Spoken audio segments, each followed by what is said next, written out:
All right. Good afternoon again, everybody. Roland Jaramillo doing another case study. Kind of want to walk you through this sample. Let's call this person uh, catching last name up. So we've got let's say a 50. Let's see. So 01, 06. Let's say 1969. Say a 55-year-old male, a little bit behind on savings, and wants to supplement his retirement, his 401k, his IRA with an IUL strategy. If you haven't heard this, then this is a good one to kind of watch. All right. So let's do a new case. So let's say this person makes, I don't know, let's say 250 a year, but this person has not done enough saving, at least not to his liking. So 250 a year times, oh no, divided by 12, it's 20,833 a month income. Let's do divided times, let's say 15%. It's 31.25 a month. Let's say 31.25. So we're going to contribute 31.25 a month. And let's say he's 55, but he wants to stop working at age 67, which is full retirement age. We are going to choose either level or increasing death benefit. We're going to say increasing because we want to buy the least amount of death benefit.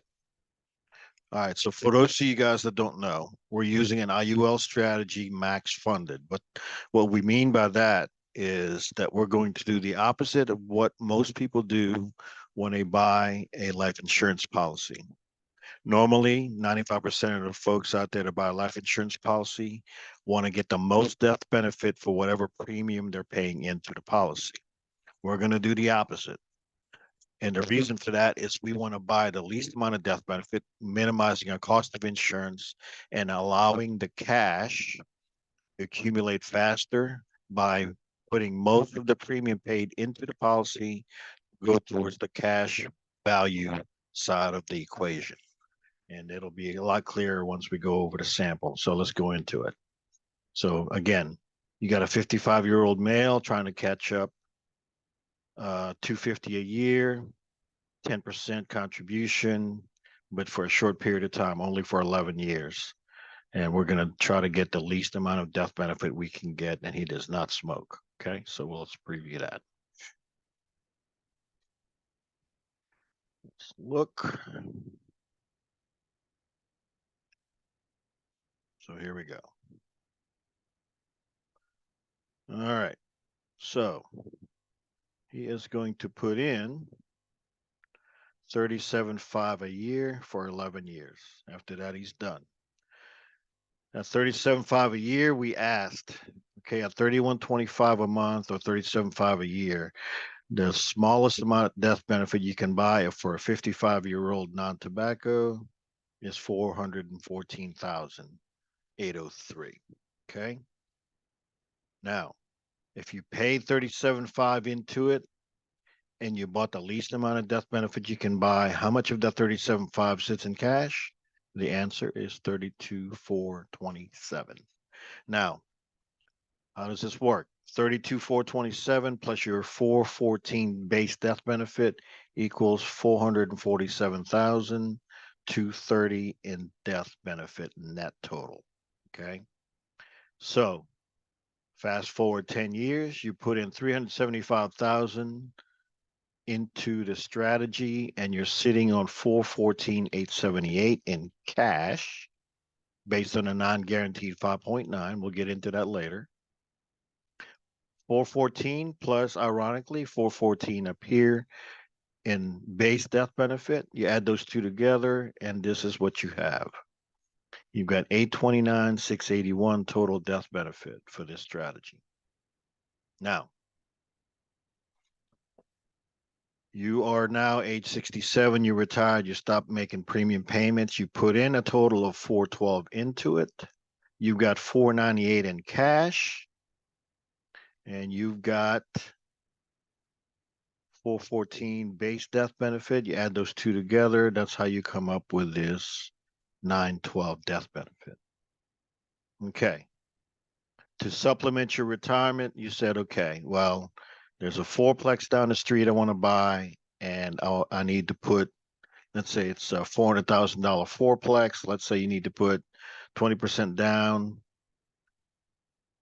Was that 80 grand? Let's see, 400,000 times 20%, that's 80 grand. So you need to put 80 grand down. Let's just, for round numbers, let's say we're going to put 100 grand down towards it, okay? The 100 grand does not come off your cash value. It comes off as a lien on your death benefit coming out of their general account.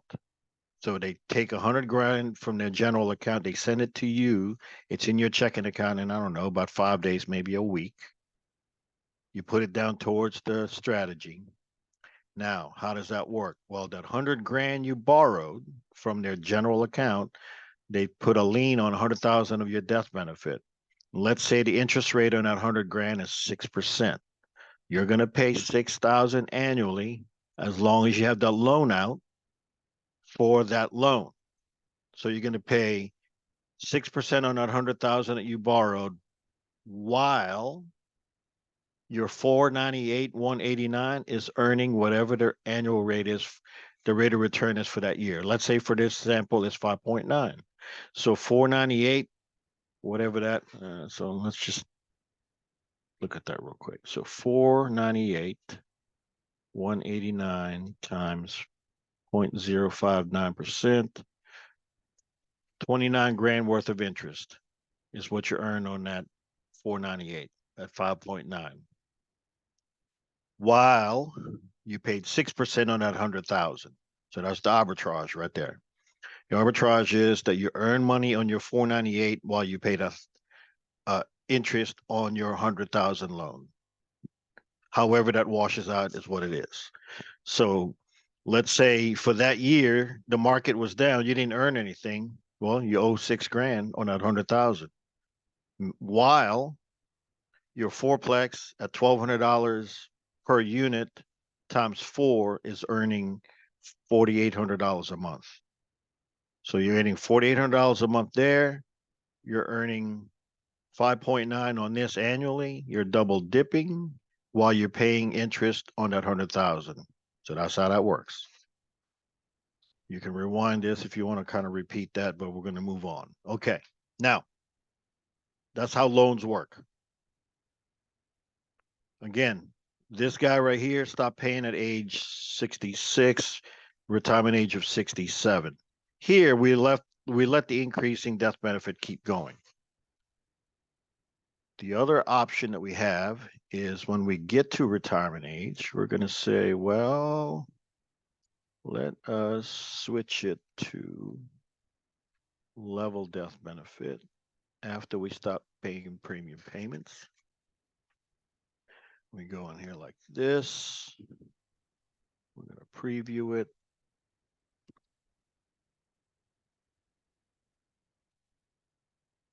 Instead of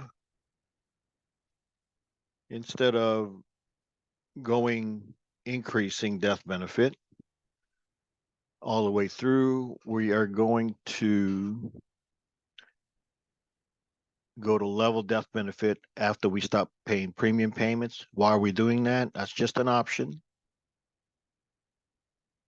To keep the cost of insurance down, we're going to drop our insurance premium by taking down your death benefit from 886 down to 559. That's 595, 934. Again, that's an option. You don't have to do that. If you want a more robust cash versus a more robust death benefit, that's the option. No, there's no right answer. It's just what works for you. So those are the two options. Switch down to level and have a higher death benefit. I mean, a cash value, or keep it increasing, have a little bit less cash value, have a higher death benefit. There's no right answer. What's right for you, we don't know. And you don't have to answer that today. You can answer that later when the time comes. This is merely an illustration. It's just a sample of what you could do. All of this is flexible. If you decide you want to pay less over time, you can. You just can't pay more because we've maxed it out. 37.5 is the limit. That's your ceiling on what you can do in the strategy. You can't do more than that. The only way you do more than that is you have to increase this death benefit when you start the policy. All right, let's move on. 3 columns being disclosed, non-guaranteed value at 5.9 is how we're illustrating this sample. In the 80s, these things were illustrated in the teens. We're not doing that now. You're not allowed. The most you can illustrate today, I believe, is in the sevens. Don't know exactly where in the sevens, but we're illustrating at 5.9. We want to be a little bit more conservative. If you missed the mark at 5.9 over the 20-year period or however long you're doing this, and you only got 4%, well, this is going to be the result. The guaranteed policy value has to be disclosed as part of the rules, but two things have to happen for that number to take effect. One, the market has to be down every year that you own this policy, every year, year in, year out. Plus, the insurance carrier has to charge you the most that the law allows every year that you own this policy. They're not likely to do that because there's a couple $100 worth of insurance carriers out there, and if they do that, they're not going to be competitive. They probably won't stay in business, so they have to be competitive. All right, now, two things happen if this were to occur. Either you're going to give up the policy because you're not going to be able to pay the premiums, or you don't want to, or you got so much money that you can still afford to do the strategy, and of your 375 at the end of 10 years, you only have 238 left. When you say, well, Roland, I thought you're not supposed to lose any money on the index strategy. Well, you're not. You didn't lose it in the market, but at the end of the day, you are buying a death benefit. This is a life insurance policy. That's cost of insurance. Again, not likely to happen because it's not likely to go down every year that you own it, and they're not going to charge you max. But the more likely scenario is here. Now, how did we come up with the 5.9? We didn't pull it out of the air. Again, some carriers will illustrate in the sevens. We prefer to be conservative. But this strategy is based on the S&P 500 index. And this here shows you what it looked like in the last 20 years, from 2003 to 2022. In 2003, the market brought, the S&P 500 brought 26%. You're capped at 925. That's all you get. You're not going to get the full move. At 8.99, it didn't hit the cap, so you got all of it. At 3, you got all of it. In 2008, when the market was down 38.49, you didn't lose anything. Why is that powerful? Well, if you start a stock account with $100 and the market went down 50, how much are you left with? $50, right? You start with 100, you lost 50%, you're down to 50. The following year, the market caught up and brought in another 50%. How much do you have? I usually get two answers. Some people will say $100, you're back to square one. Others will tell me 150. I don't know where they get that number from, but both answers are wrong. If you start off with 100 and you lost 50%, you got 50% down. I mean, $50 left. The market goes up 50%, you're only up 75 because 50% of 50 is 25. So You need 100% move just to get back to even. All that to say this, if you never have to lose money because you get credited zero when the market's down, you're ahead of the game. Why? In 2008, when they lost 38.49%, 2009, you're not caught up. 2010, you're not caught up. You need about a 50% move to catch up. Maybe in 12, you caught up, but that took 1, 2, 3, 4 years to break even, just to get back to even. Meanwhile, you got 925, 925, 0, 925. You're ahead of the game here. Again, it's not sexy on the top end, but the fact that you're not losing here, you're ahead of the game. Plus, it's tax deferred. You have access to it tax free through loans. You're ahead of the game. So you've got no taxes, no market loss. You don't have to recover double just to break even. You're way ahead of the game. That's why the strategy is pretty powerful. All right, so let's go back to the numbers. So what haven't we talked about? Oh, okay. The difference between cash, surrender value, and net account value. The insurance company is on the hook for $404,000 in this policy once you pay them that one monthly payment of $31.25. It's called leverage. You give them $3,100. If you die the next day, they owe you your family $414,000. That's pretty powerful leverage. For that leverage, they ask you, it's contractual, that you please stick to the plan. Okay. What do I mean by that?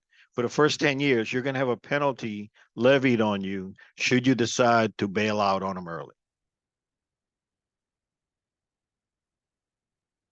If you need money at year 5, don't shut it down. Don't surrender the policy. Take a loan out. Keep the policy alive. The death benefit is 414 is a good reason to keep it going. Just borrow the money from the cash. Don't shut it down. If you don't shut it down, you're not surrendering it. If you don't surrender it, the policy stays alive. After all, that's a strategy. If you think you're going to bail out early, don't even buy the policy. Don't waste your money. Do something else. But for those of you that see the value in a strategy, this is a guy that's behind the 8 ball. He has good income, but he's behind the 8 ball and he wants to catch up. This is how he does it. It's not sexy. It's not a get rich quick scheme. This is the tortoise, not the hare. And like I tell the other guys, this is the girl you marry. The stock market, when the market's up 29% and it can be down 29%, that's your mistress. Okay. That's a sexy model that will leave you or cheat on you. This one right here is the one you marry. This is not going to be, get rich quick. It's going to be slow, steady, consistent, and a lot of upside on the leverage. And then let's talk about one more thing that you didn't buy this for, but this is the reason I like certain carriers. Living benefits. Okay. In this instance, with a $404,000 base death benefit, should you be ill, either terminally, chronically, or critically, there's percentages that's advanced to you while you're still alive. Why is that important? Most life insurance policies, if you die, your family's gonna get paid, but you ain't there no more. In this instance, if you're terminally ill, they advance you part of 75% of your money. You have a blowout party, you take your whole family to Italy, whatever. You can do whatever you want to do with the money. Enjoy your family while you're still living. Okay. If you're chronically ill, unable to take care of yourself, you can advance 50%. Critically ill, major heart attack, stroke, cancer, all of these things here listed. You're able to advance 25%. But the most powerful part about that is even though you advance some of this money, your cash value is still accumulating as planned. So remember, you're retired. You got 498. You took 100 grand to put down on a fourplex that's earning $4,800 a month. Just 498 is earning whatever rate of return it's doing for that year, and you're paying a loan on $100,000 at 6% or whatever it is for that year.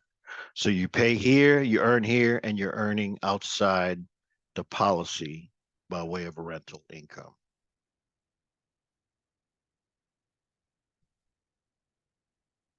This is not the answer to everything,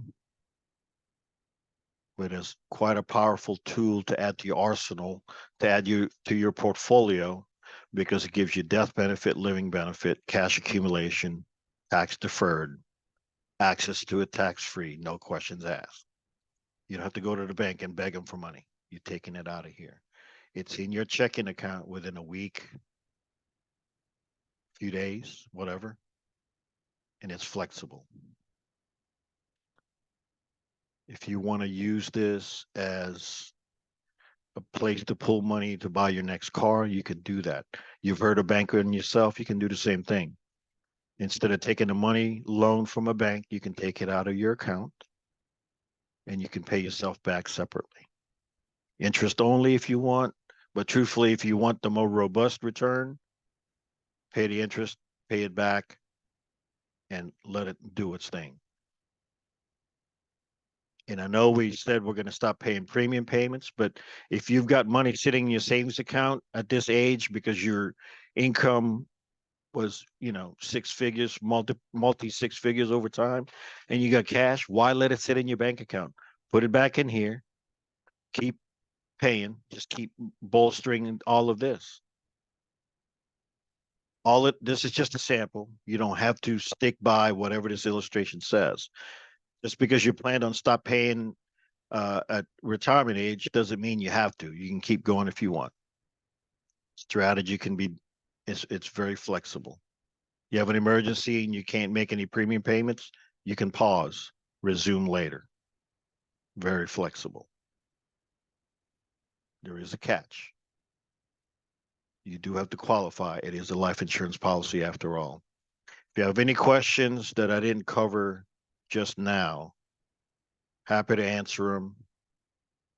Roland Harmiel, 504-338-3668, or send me a message, whether you see this on YouTube, Instagram, or Facebook, or if you receive this in an email because you requested it, reach out. Be happy to answer the questions for you. I think for now, I think we covered everything we need to cover. Let